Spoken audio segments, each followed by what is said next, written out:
നല്ല എണ്ണയിൽ കിടന്ന് നന്നായിട്ട് മൊരിഞ്ഞ് വരുന്ന കണ്ടിട്ട് കൊതി വരുന്നുണ്ടോ?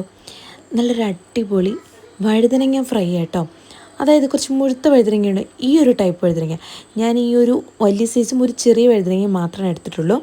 അതിനുവേണ്ടി അരപ്പ് നമുക്ക് റെഡിയാക്കാം. അതിലേക്ക് ഒരു 3-4 ഇഞ്ച് വെളുത്തുള്ളിയും ഒരു ചെറിയ കഷ്ണം ഇഞ്ചിയും 1 സ്പൂൺ മഞ്ഞൾപ്പൊടിയും 1 സ്പൂൺ മല്ലിപ്പൊടിയും 2 സ്പൂൺ അളവിൽ കാശ്മീരി മുളക് പൊടിയും 1 സ്പൂൺ കുരുമുളക് പൊടിയും ആവശ്യം ഉപ്പും പിന്നെ പുളിക്ക് വേണ്ടി കുറച്ച് വിനാഗിരി ഇല്ലെങ്കിൽ നമുക്ക് നാരങ്ങ നീര് ഒഴിച്ചു കൊടുക്കാം.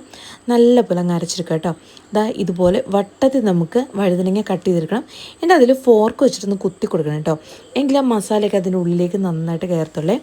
ഇനി ഇതുപോലെ എല്ലായിടത്തും മസാല നല്ലപോലെ ഇങ്ങ് പുരട്ടി ഇങ്ങെടുക്കാം കേട്ടോ. പുരട്ടി എടുത്തതിന് ശേഷം നമുക്കത് വച്ചുകൊണ്ടിരിക്കുകയൊന്നും വേണ്ട. ഒത്തിരി വച്ചുകൊണ്ടിരുന്ന് കഴിഞ്ഞാൽ വെള്ളം പോലെ വരും. അപ്പം തന്നെ നമുക്ക് നല്ല വെളിച്ചെണ്ണയിലിട്ട് അങ്ങ് ഫ്രൈ ചെയ്തെടുക്കാം കേട്ടോ. നല്ല സൂപ്പർ ടേസ്റ്റാണ് ഈ ഒരു വഴുതനങ്ങ ഫ്രൈ ഇങ്ങനെ കഴിക്കാനായിട്ട്. എല്ലാവരും ഇങ്ങനെയൊക്കെ ഉണ്ടാക്കി കഴിക്കുന്നതായിരിക്കും എന്നറിയാം. എന്നാലും കഴിക്കാത്ത ആരെങ്കിലുമൊക്കെ ഉണ്ടെങ്കിൽ ഇങ്ങനെ ഒന്ന് ഉണ്ടാക്കി ട്രൈ ചെയ്ത് നോക്കണം കേട്ടോ. അതിൻ്റെ മുകളിലേക്ക് നല്ല കറിവേപ്പില ഇട്ട് കൊടുക്കുക. ഒരു സൈഡ് ഏകദേശമായിട്ട് വരുമ്പോൾ നമുക്ക് ഇപ്പുറ സൈഡ് മറിച്ചിട്ട് കൊടുക്കാം കേട്ടോ. ഒരുപാട് അങ്ങോട്ട് ഇത് ഫ്രൈ ആയിട്ട് വരത്തില്ല. നല്ല മോരുകറിയുടെ കൂടെ ഈ ഒരു വഴുതനങ്ങ ഫ്രൈ അതൊരു അസാധ്യ കോമ്പിനേഷൻ കേട്ടോ. അപ്പോൾ നിങ്ങളെല്ലാവരും വഴുതനങ്ങ കിട്ടും ഇങ്ങനെ ഒന്ന് ഫ്രൈ ചെയ്ത് നോക്കണേ. നല്ല ടേസ്റ്റി ആട്ടോ കഴിക്കാനായിട്ട്. അപ്പോൾ ഓക്കെ, ബൈ ബൈ.